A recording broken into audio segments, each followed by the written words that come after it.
Orchestra వారిదే. And Mahesh Babu గారిని కూడా వారే లాంచ్ చేశారు, రాజకుమారుని లాంచ్ చేశారు, ఈ రోజు మన జయకృష్ణ గారిని లాంచ్ చేస్తున్నారు. సో అశ్విని దాస్ మాట్లాడవలసిగా రిక్వెస్ట్ చేస్తున్నా.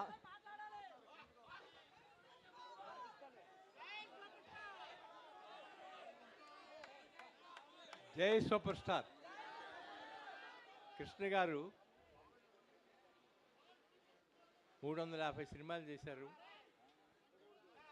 ఇంకా ఇంకా చేస్తారేమోనని కూడా నేను తిరిగాను ఆఖరి రోజుల్లో. ఆ తర్వాత మహేష్ బాబు ఆయన ఎంత విజృంభించారో మీకు తెలుసు. ఇప్పుడు జయకృష్ణ గారిని ఇంట్రడ్యూస్ చేయటం నేను చాలా ప్రత్యేకంగా ఫీల్ అవుతున్నాను. ఈ సినిమా చాలా పెద్ద హిట్ అవుతుంది, అందుకని మీరు అందరూ కలిసి చూడాలి, చూసి ఆనందించి నాకు చెప్పాలి. Thank you.